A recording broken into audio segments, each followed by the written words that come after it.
예레미야 2장 26절부터 30절입니다. 도둑이 붙들리면 수치를 당함같이 이스라엘 집 곧 그 왕들과 지도자들과 제사장들과 선지자들이 수치를 당하였느니라. 그들이 나무를 향하여 너는 나의 아버지라 하며 돌을 향하여 너는 나를 낳았다 하고 그들의 등을 내게로 돌리고 그들의 얼굴은 내게로 향하지 아니하다가 그들이 환난을 당할 때에는 이르기를 일어나 우리를 구원하소서 하리라. 너를 위하여 내가 만든 너의 신들이 어디 있느냐? 그들이 내가 환난을 당할 때에 구원할 수 있으면 일어날 것이니라. 유다여 너의 신들이 너의 성읍수와 같도다. 너희가 나에게 대항함은 어찌 됨이냐? 너희가 다 내게 잘못하였느니라. 여호와의 말씀이니라. 내가 너희 자녀들을 때린 것이 무익함은 그들이 징계를 받아들이지 아니함이라. 너희 칼이 사나운 사자같이 너희 선지자들을 삼켰느니라. 아멘.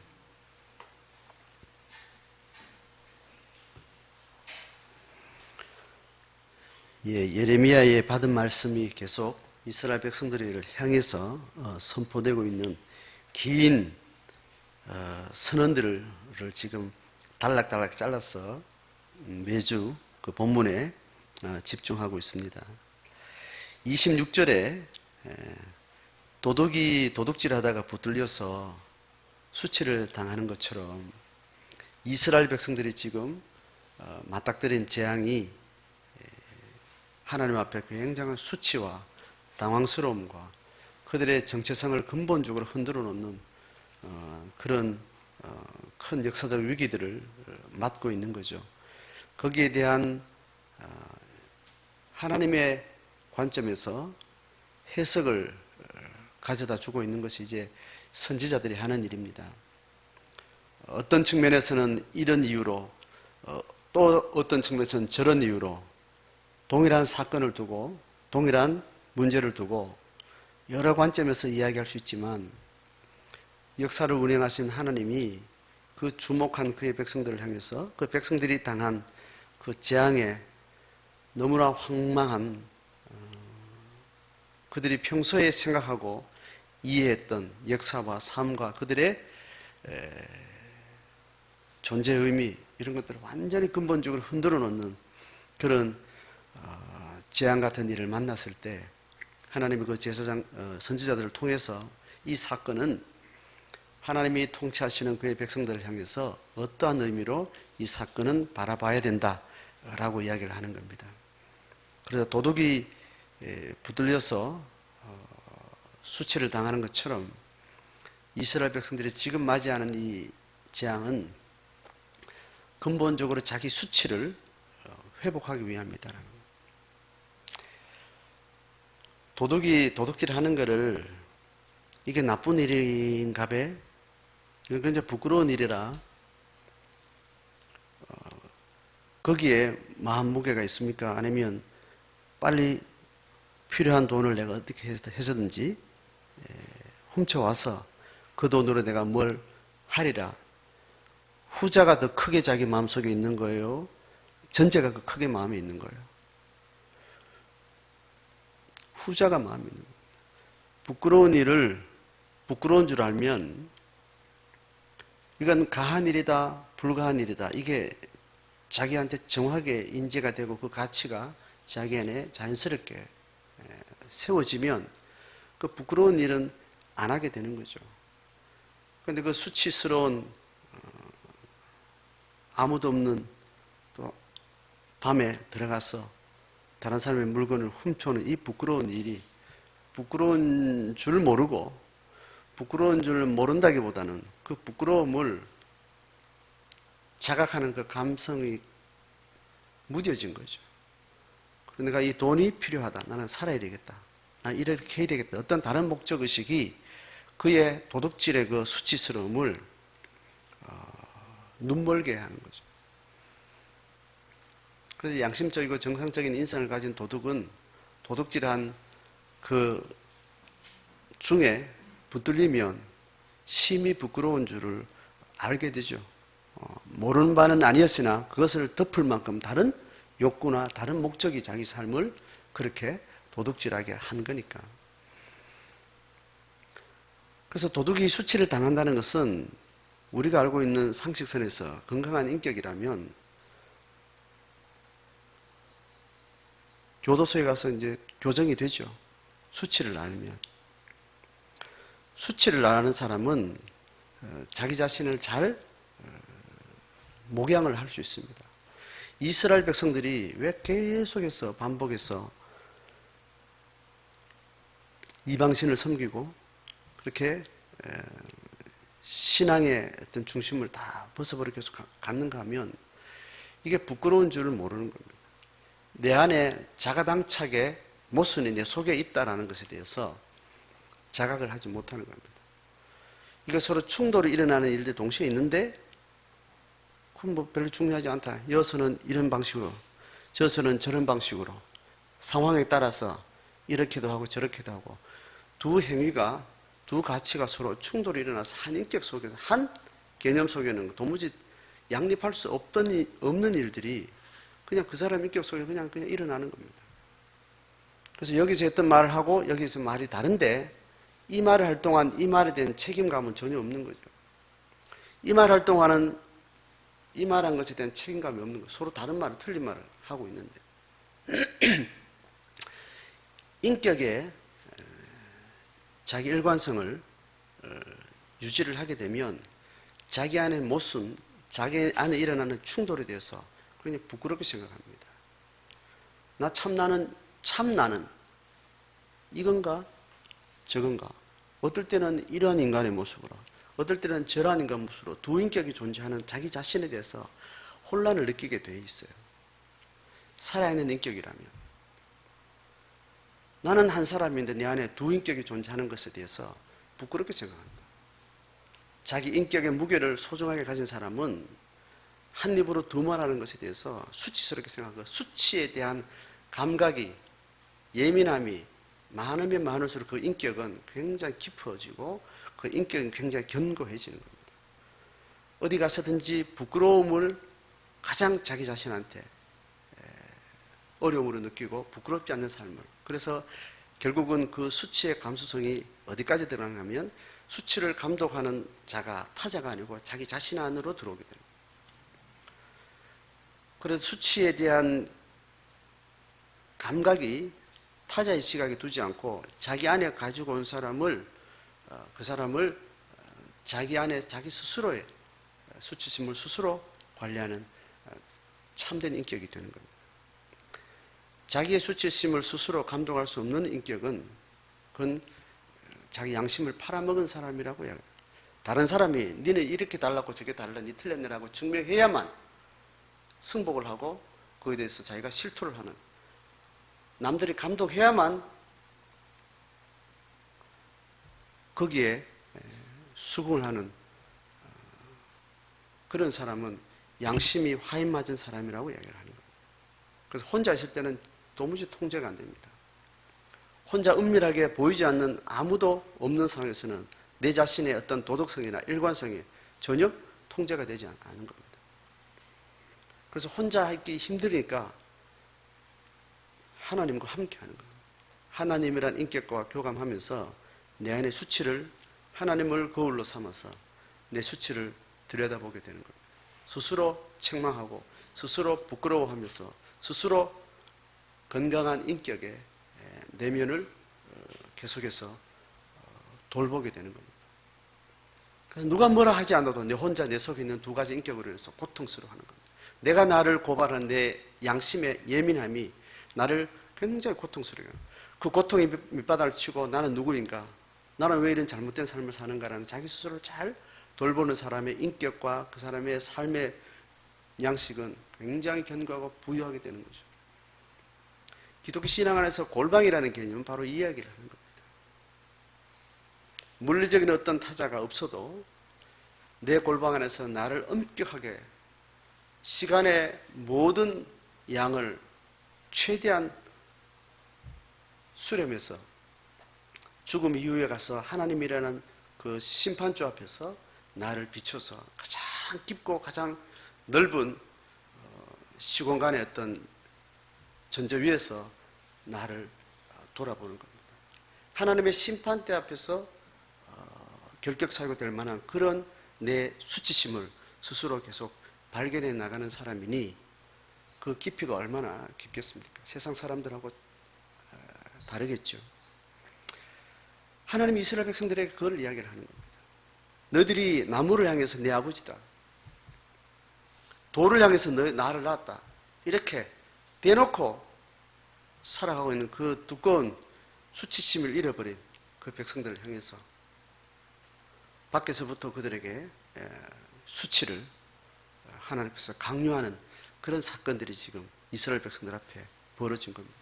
그 사건이 문제가 아니라 그 사건을 만들어 놓은 내 삶이 얼마나 부끄러웠는가를 돌아보는 것.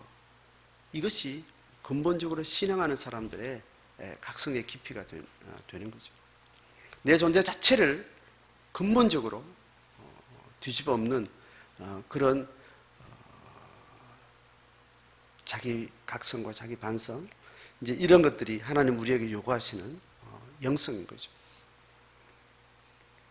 자, 그렇게 하면서 나무를 향해서 내 아버지다. 돌을 향해서 나를 낳았다. 돌과 나무에 자기 욕망의 어떤 가치를 부여하고 그 돌과 나무에 깃든 그 신이 내 욕망을 끝까지 달려가게끔 내 배를 채우게끔 하시겠지. 그렇게 신앙생활을 하게 되는 거죠. 그래서 그들이 그 등을 여호와 하나님께로부터 돌리고 그들의 얼굴을 하나님께 향하지 않고 있다가 언제 이 수치를 스스로에게 질문하는가 하면 27절 하반절에 그들이 환난당할 때에 그때 일어나 우리를 구원해 주세요. 이렇게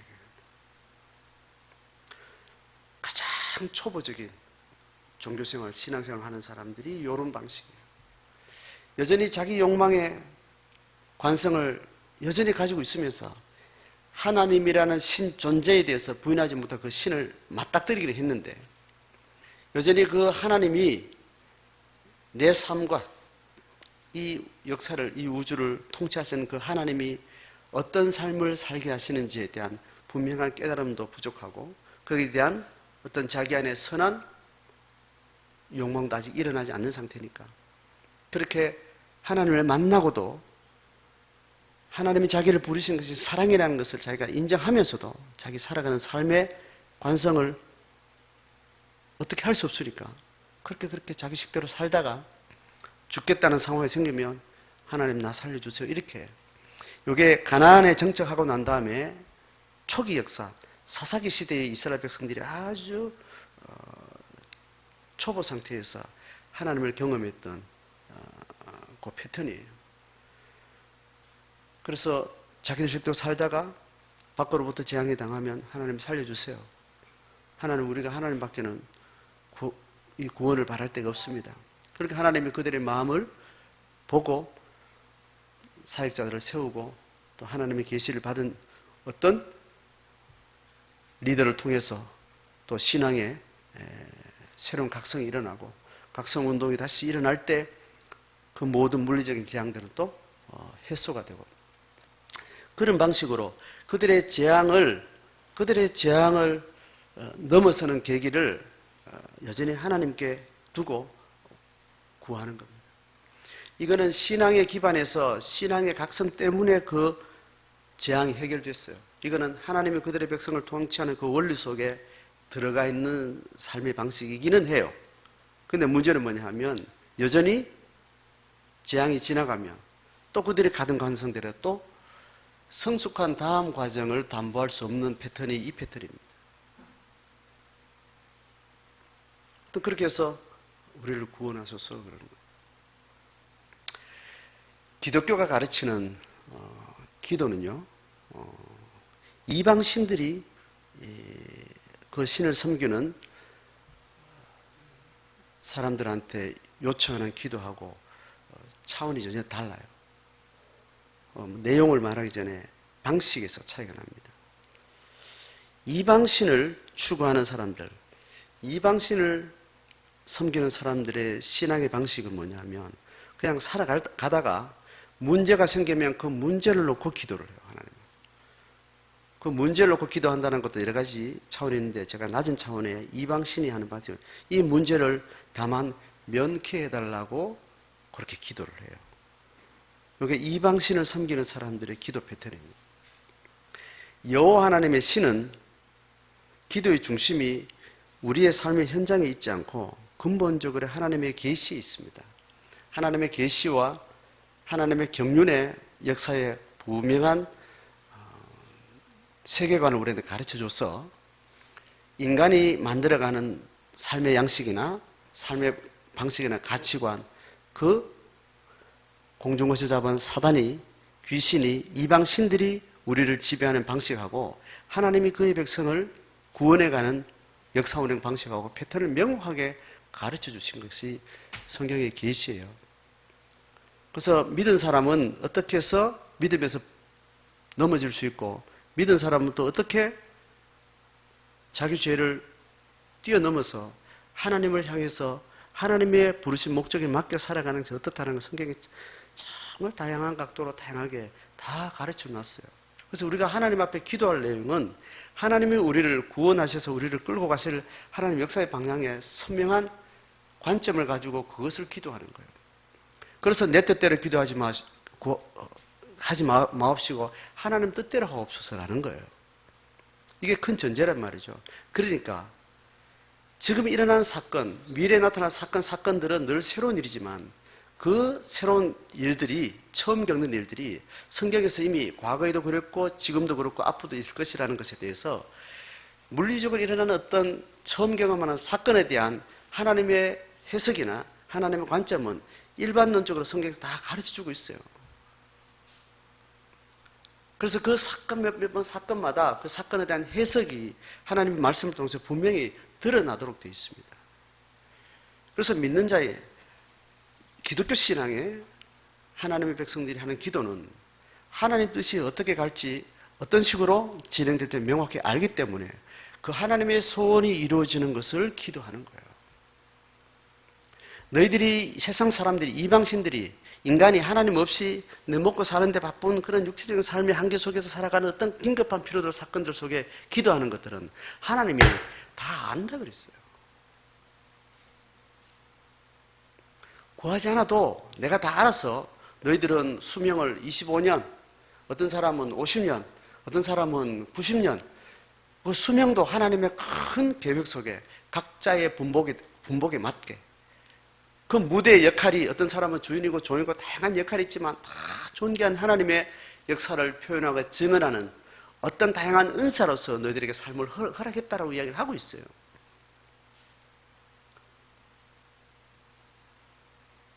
그래서 하나님의 뜻을 기도하는 거예요. 그 기도를 하는 겁니다.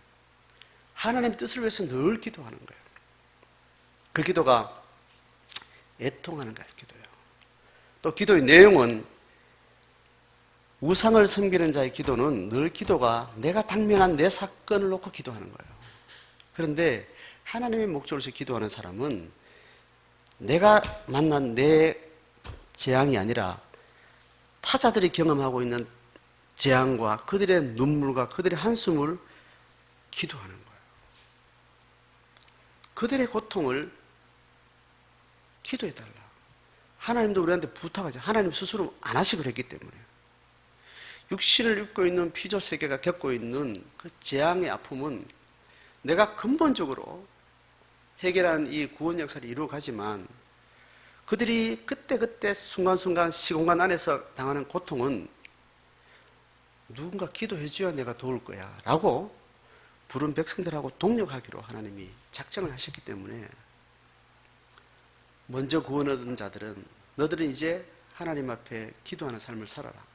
뭐냐 하면 하나님과 동떨어져서 죄 많은 이 세상 가운데 어둠의 권세 가운데 살아가는 모든 사람들의 유형무형의 각종 재앙과 두려움과 한숨과 고통 앞에 그들의 고통을 안타까워하는 마음을 가지고 하나님 저들도 구원해 주세요. 저들의 고통이 내가 하나님 만나기 전에 참 비참한 고통이 있는데 이걸 명쾌해 주신 하나님한테, 그 능력이 있는 하나님한테 그들을 위해서 기도하는 삶을 사는 거예요. 기독교의 기도는 거기에 초점 맞춰져 있습니다. 그렇게 하다가 나도 비슷한 재앙의 사건이 만나면 내가 기도했던 방식대로 그 기도에 대한 해석을 하는 거예요. 중보 기도를 기도하는 사람은 자기 사건에 대한 해석을, 자기 사건에 대한 하나님의 해석을 들으려고 하는 듣는 자의 기도가 필요해요. 그래서 그 골방을 경청의 방이라고.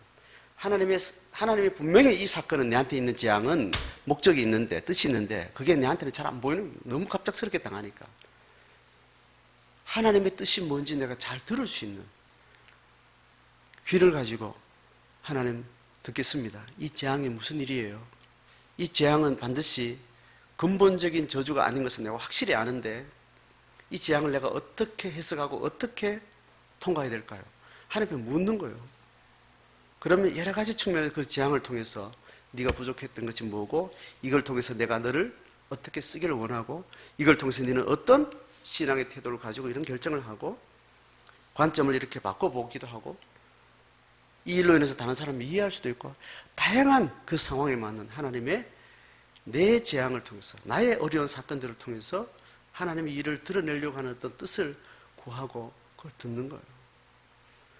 그러므로 믿는 자가 자기가 겪는 고통과 재앙을 두고 근본적인 절망을 하지 않는 거예요.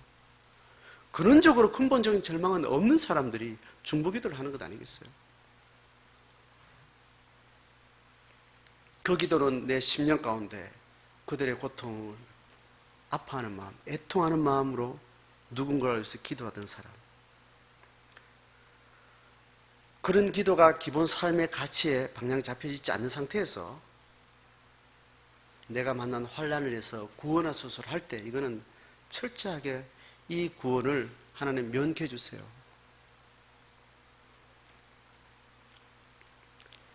십중팔구 그 기도에는 다른 사람은 아파도 나는 상관없습니다. 내만 안 아프게 해주세요. 이게 무의식적으로 그냥 깔려 있는 거예요.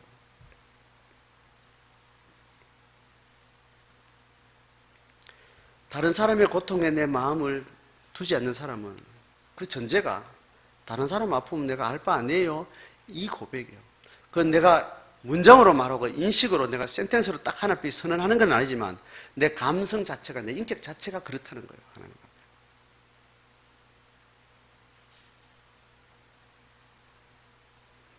그래서 우리의 기도의 지경이 내가 하나님 앞에 마음으로 드리는 기도나 입술로 시간과 공간 안에서 내가 어떤 것을 기도의 진술의 내용들을 쭉 할 때 그 기도의 구체적인 내용이 내 반경 안에 있는 게 많은지, 다른 사람의 어떤 사건, 상황을 두고 기도하는 게 많은지 물리적으로 따져보셔야 돼요. 물리적인 것이 다 말하고 있지는 않습니다만은 이스라엘 백성들이 그렇게 하고 있다. 지금도 지금 예레미야 시대의 이스라엘 백성들은 자기들의 이 위에 있는 바벨론 제국이 그들을 삼키려고 지금 밀려 내려오고 있는데, 바로 직전에 있었던 아수르 제국이나 또 저 아래쪽에 있는, 저 왼쪽에 있는 이집트 문명의 그 힘을 저들이 겪어서 알기 때문에 그 힘으로 뭔가 견제할 수 있을까, 이런 잔머리를 굴립니다. 하나님은 너희들이 지금 수치를 느껴야 되는 거다. 500년 역사의 그 결과물이 하나님 앞에 이렇게 부끄럽게 살았다는 것을 각성하고, 내가 너희들을 버리지 않는 그 500년을 다시 지렛대처럼 뒤집어서 여전히 하나님의 백성으로 하나님의 역사를 이어갈 수 있는 새로운 역사적 전개를 만들려고 내가 지금 이런 어려움들을 내가 만들었는데요. 지금 너희들이 근본적으로 근원적인 수치를 느끼고 500년을 돌아봐야 된다. 하나님의 목적은 거기 있어. 그 너희들은 여전히 하루 새끼를 걱정하듯이 그냥 눈앞에 펼쳐진 재앙을 좀 피해가기를 그렇게 구하는 거예요. 자, 28절에 넘으면 이런 이야기합니다. 너를 위하여 네가 만든 내 신들이 어딨냐? 그렇게 네가 그 신들을 아버지다, 나를 낳았다고 섬겼는데 네가 환난 당하는 이 상황에서 구원할 수 있으면 네 그동안 섬겼던 그 신들이 한번 일어날 텐데 한번 해봐라.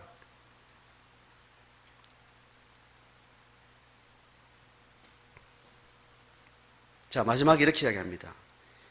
28절 하반절 유다여, 여기부터 같이 읽습니다. 시작. 유다여, 너의 신들이 너의 성읍수와 같도다. 이렇게. 이스라엘 백성들이 12지파가 있죠. 12지파 안에 여러 성들과 여러 마을들이 있겠죠. 그들이 그 성들의 숫자만큼 신이 많았다는 겁니다. 하나님 외에 다른 신을 대표적으로 바알신이라고 이렇게 이름을 명명을 해요. 그런데 이방의 신은 어떤 방식으로 존재하는지를 이걸 뭔가 말하려고 하는 거예요. 이방의 신은 지금 고대 시대, 이스라엘 지금 역사의 그 고대 시대에도 하나님은 그렇게 이야기를 합니다.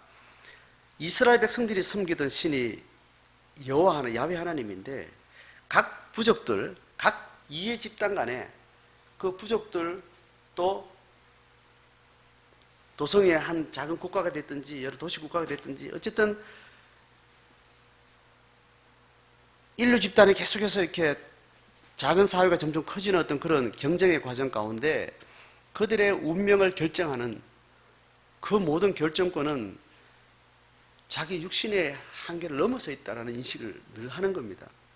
왜냐하면 고대 사회는 서로 싸우다가요, 서로 가뭄이 한번 내리치면 수많은 텐트에 모든 유목민들이 몰살을 하는 거예요. 열심히 살았는데도 수년 동안 3대, 4대를 열심히 해서 양도 키우고 열심히 해서 어떤 숫자도 키우고 어떤 병으로 죽지도 않고 잘 키웠는데 한 번 대란이 일어나면 그냥 질병으로 그냥 그 가족 가문 자체가 완전 멸절이 되는 거예요. 고대 시대에는. 질병으로서도 그렇고 또 가뭄이나 이런 것들도 그렇고 또 그런 가뭄과 질병의 생존의 위기 되면 결국은 다른 사람을 빼앗아 와야 되는 거예요. 그러니까 그 전쟁이 일어나는 거죠. 그 전쟁을 통해서 이기는 가문은 그 가문의 것을 몽땅 빼앗아 오고 그걸 다 제거를 해야 되는 겁니다. 그리고 가장 힘없는 나약한 여자들과 아이들만 데리고 종으로 팔아넘기든지 그렇게 종으로 자기 가게의 수를, 쪽수를, 노동력을 불리는 겁니다. 그렇게 생존하는 게 고대 사회였던 그런 사회 형태인데, 그러니까 내가 살아있을지 없을지, 다음 세대까지 우리가, 이 공동체가 살아있을지 알 수 없는 겁니다. 그건 신이라는 전제를 두고만 우리는 맡겨야만 된다는 거 알겠죠? 각자 자기 가문에, 자기 영역에 신이 있는 거예요. 유목하는 지역에 있는 사람들, 유목하는 사람들을 잘 키워나고 부여하게 되는 그 신을 그리고 있는 겁니다. 농사 짓는 지역에 있는 사람들은 농사 짓는 지역에 어떤 돈이 잘 돼야 되니까 가뭄이 없어야 돼요.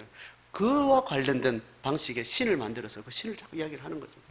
그러다 보니까 내 가족, 내 가문, 내 부족, 내 국가, 내 도성, 내 이해관계의 그 집단이 가지고 있는 그 이해관계의 어떤 단위 안에서 그 공동체를 지키고 보호하고 끝까지 살아남게 할 그 신을 상정하게 되는 거죠.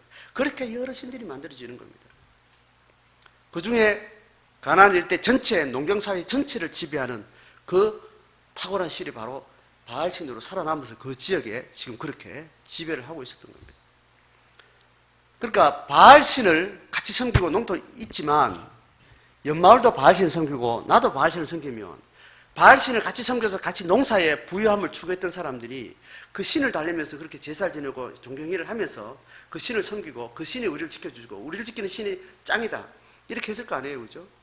그리고 결국은 농경의 신이 유목민의 신들보다 싸워서 이겼어요. 농경 문화 자체가 축적된 문화고 더 높은 문화이기 때문에 유목민의 신들은 점점 하급 계급으로 들어가고, 그러니까 바알신이 엄청나게 높은 신이 되어 있는 상태예요. 그런데 동일한 바알신을 섬기던 부족과 부족끼리 이제 먹고 살 큰 위기에 생긴 겁니다. 갑자기 재앙을 당했어요. 갑자기 흉년이 들었어요. 다른 사람을 빼앗지 않으면 이 존재가 불가한 상태에 싸워야 되는 거예요. 다 출정할 때, 전쟁하러 갈 때 어디서 예배합니까? 바알신 앞에 예배를 하지 않겠어요?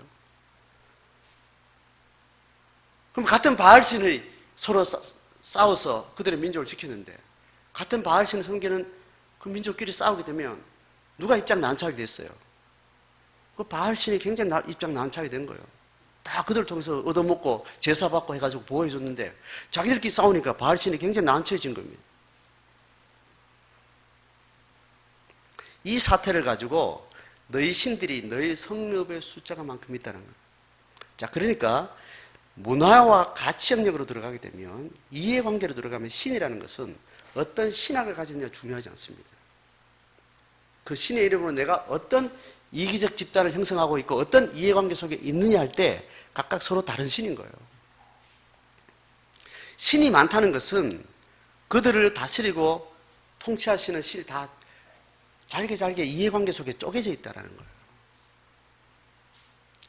이스라엘 백성도 동일하게 신이 많다는 거예요. 다 여호와 하나님의 신을 섬기고 있지만 이 도시하고 이 도시 이해관계 생기며 서로 싸우고 치고받고 싸우고 멸절시키는 거예요. 그러고는 어떻게 말합니까? 저들이 똑같이 여호와를 섬기고 나도 여호와를 섬기는데 저 인간들은 여호와 하나님 앞에 뭔가 죄를 지었겠지. 그래서 그들을 멸절시킬 때 하나님이 심판한다는 이름으로 덮어 씌워서 죄의 명목을 드러내가지고 종교재판이라는, 종교심판이라는 이름으로 또 전쟁을 치르는 겁니다. 그럼 이들의 양심의 가책이 있어요, 없어요? 없지. 똑같이 하나님을 섬기는 저 인간들이 하나님을 잘 못 섬기기 때문에 하나님의 심판을 우리가 위임받아서 그들을 다 죽이고 취해오른 겁니다. 신학적 해석을 그런 식으로 합니다. 종교적으로. 그동안 신과 신 사이에는 그렇게 했다가 같은 신 앞에서는 이제 어떻게 하는가 하면 하나님이 그 백성들 잘한 사람은 축복하시고 잘못한 사람은 심판하신다는 이 프레임으로 그렇게 하는 겁니다. 이게 각자의 자기 신이 있는 거예요. 자기 중심의 신이 있는 겁니다. 이스라엘 백성 안에 그렇게 되어 있었더라고요. 오늘 한국 기독교는 이럴까요, 안 그럴까요? 그래요. 내 마음에 들지 않는 신학을 가지고 있는 다른 교단은 건수가 있으면 이단으로 덮어씌워서 저것들은 하나님의 은혜를 모르고 성경의 뭐도 모르고 이렇게 다 이렇게 갈라져 있어요.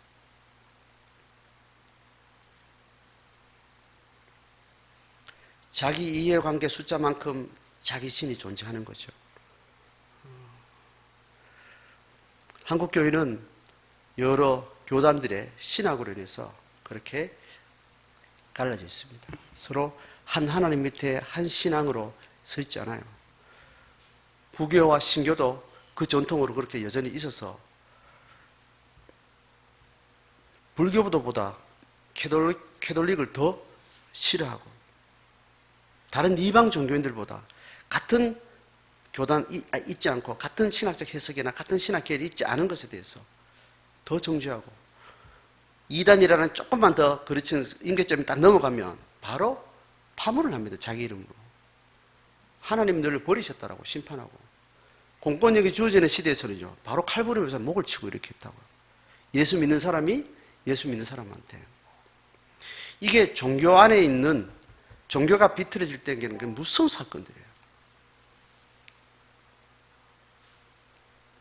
그래서 우리는 자기 이해관계에 있는 것을 기도하게 되면 자연스럽게 그 기도를 들으시는 하나님은 하나님 A, 하나님 B 이렇게 이제 시작되는 겁니다. 과수원을 하는 예수 믿는 사람이 옆에 있는 과수원하고 경쟁하지 않겠어요, 그죠? 경쟁하면 먹고 살만하면 그만인데 과수원 농사만큼 이윤을 나야 된다가 기도하면 누구한테 기도해요? 하나님께 기도할 거 아니에요. 옆집 과수원도 자기들이 믿는 하나님께 기도하지 않겠어요, 그죠? 판로는 정해져 있고 소비자는 정해져 있고 농사는 잘 됐는데 나를 믿는 하나님이 나를 부유케 하시겠지. 내 일년 농사 망가뜨리진 않겠지. 옆집도 그럴 거 아니에요. 각자의 신이 있는 거예요. 그래서 나는 판로를 잘 열었어요. 옆집은 뭔가 문제가 하나 안 돼가 유통이 잘못됐든지 뭐 업자를 잘못 만났든지 뭐 하여튼 못 보르면 어떻게 이해를 하는 거예요? 같이 기도했는데 저 집에 뭐 작년에 뭐 하나님 앞에 뭐 잘못했겠지. 이런 판단을 합니다. 자기를 위해서 기도할 때 앞에 이야기하는 거 있죠. 환난 당했을 때 우리를 구원해 주세요. 이 기도하는 할 때 자연스럽게 자기 신이 만들어지는 겁니다. 인간의 운명은 환난이 정해져 있어요. 축복도 정해져 있어요. 대학교 들어가는 TO가 정해져 있다니까요. 정규직 숫자가 정해져 있고 비정규직 숫자가 정해져 있어요. 정규직 들어가고 비정규직 들어간 것이 하나님의 축복과 축복 아닌 것의 기준이라면 얼마나 무서운 일인가요? 나는 무조건 비정규직 안 들어가야 돼. 이렇게 자기의 삶의 근거로 기도하게 되면 각자 신이 생기는 거예요. 여러분, 종교가 움직이는 무서움이 여기 있습니다. 이 메커니즘을 아셔야 돼요.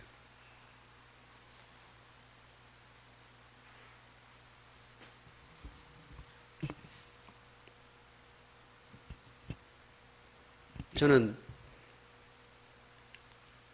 성경교회 오기 전에 목회하면서 수많은 기도회를 인도하고 수많은 중보기도를 하고 수많은 신방을 하고 그들을 위해서 기도하고 안수하고 많은 기도를 했는데 기도하는 그 주체에 타자를 두고 기도한 적이 거의 없습니다. 다 그들을 축복하는 기도. 애가 잘 되기를, 병 낫기를, 다 구구절절히 고통의 사정이 있어요. 자기 기도는 자기가 기도하지 않도록 유도하지를 못했습니다.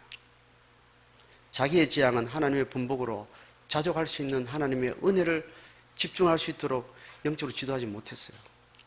자기 구원을 자기가 기도하도록 그냥 허용하는, 그게 그냥 저는 잘하는 줄 알았습니다.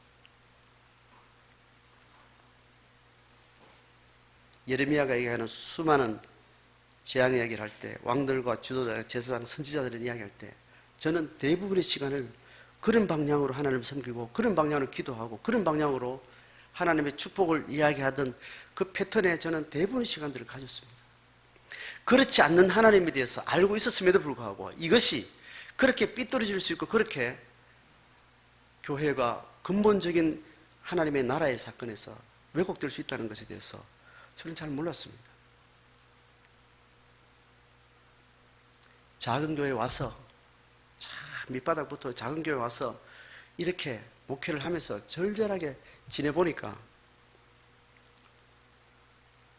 2,000명 되는 교회, 3,000명 되는 이렇게 제 부목사를 했거든요. 얼마나 화려합니까? 개척교회 뭐 말만 들었지, 작은 교회 작은 교회 말만 들었지 그 속에 일어나는 인간 군상들을 한 번도 겪어보지 못한 겁니다. 종교적으로 정말 열심인 사람들, 은사가 막 하늘을 찌를 듯한 그런 사람들만 가까이 있으면서 그렇게 신앙생활을, 그러니까 목회생활을 했어요.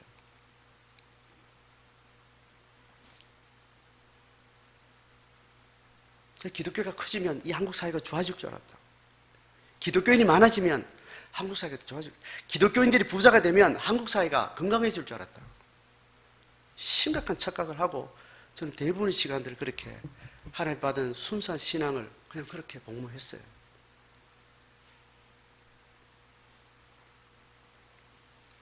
한국 사회가 인배점이 지나면 짜부러든다는 그 청년 때부터 지각하고 있었지만 그 메커니즘이 어떤지는 저는 잘 모르고 그냥 그렇게 그냥 몸이 익은 대로 가는 대로 그렇게 갔어요. 그래서 지금 한국 교회가 어디로 간지 잘 모르고 이끌어가는 많은 영적 지도자들이 이해가 돼요. 아, 모르니까 그냥 저런가 보다.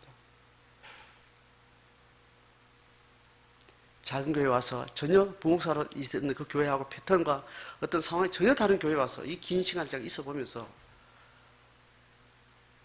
참 신앙이 뭔가 더 고민하게 되고 근본적으로 또 제 신앙과 연륜이 지나가면서 또 많은 것들을 또 돌아보게 되고 그런 하나님의 지혜를 주심에 따라서 정말 그런 줄 알았던 것이 참 그렇지 않았다는 것을 아는 그 상황이 너무 수치스럽고 부끄럽고 그 시간들이 원통한 거예요.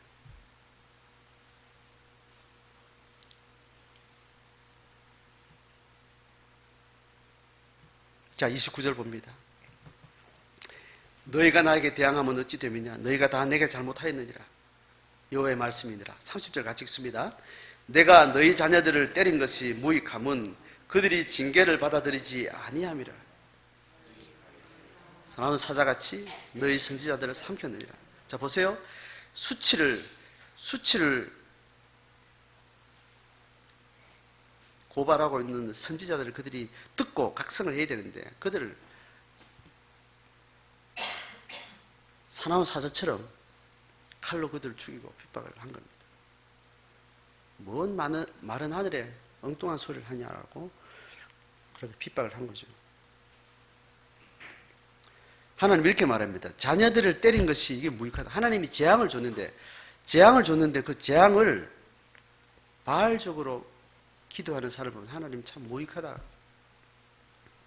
그들이 그 징계를 못 받아들이는 거예요.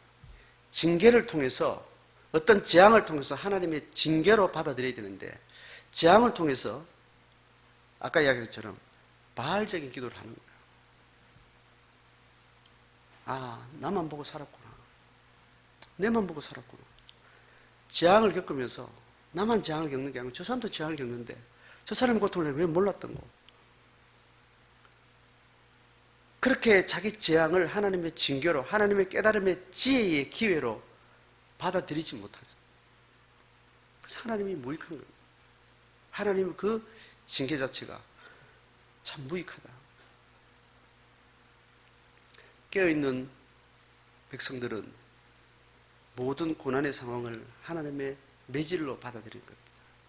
그 하나님의 매질은 교정하고 수정하고 더 깊은 데로 가게 하시는 하나님의 경륜과 하나님의 선하신 인도 속에 있다라는 것에 대해서 우리는 믿기 때문에 내가 깨달아야 될 것이 무엇인고 각성해야 될 것이 무엇인고 이 사건을 신앙적으로 하나님의 관점에서 해석할 수 있는 지혜를 달라고 기도하는 거예요. 하나님의 징계를 순순히 받는 자들의 어떤 태도예요. 악소리 나는 내 속에 감정대로 막 쏟아내버리지 않냐고 이거를 무릎을 찌르면서 하나님 앞에 드려야 될 것이 무엇인지 내 속에 있는 아우성이 지금 막 터져나올 것 같지만 이것이 얼마나 자기 중심적인지 알고 그것을 내려놓고 하나님의 징계로 받아들이고 그 깊이 들어가서 끝까지 하나님 말씀하실 때까지 이게 이해될 때까지 영적 질문으로 안고 끝까지 주님 앞에 질문하는 기도하는 사람은 하나님의 뜻으로 이것을 이해될 때까지는 끝까지 하나님 앞에 질문하고 그 질문을 가슴속에 안고 사셔요. 내 고통 명쾌되면 기도한 기도 제목도 하나님 뜻이 이건 뭐지? 그 질문도 그냥 없어지는 거예요. 그렇게 그럼 가볍게 삽니다.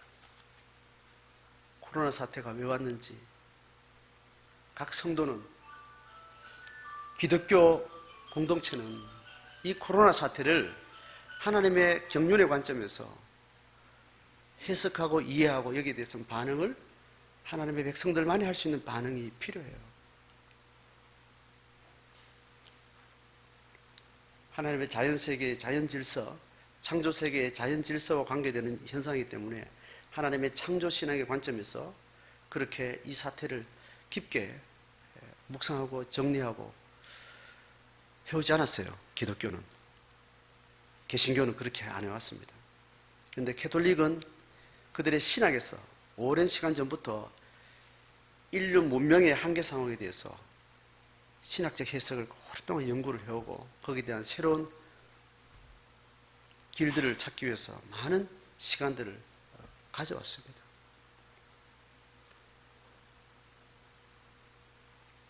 하나님의 말씀은 새로운 역사와 새로운 사건 앞에 하나님의 경륜으로 이걸 해석하고 새로운 한 시대의 장을 열어가는 지혜를 하나님의 말씀에 담겨줬기 때문에 우리가 근원으로 돌아가서 더 깊은 근원의 관점에서 질문할 때 하나님이 이것을 고민하게 하시고 통합하게 하시고 해석하게 하시고 이해하게 하시고 그 다음 과정에 지혜를 주시도록 되어 있습니다.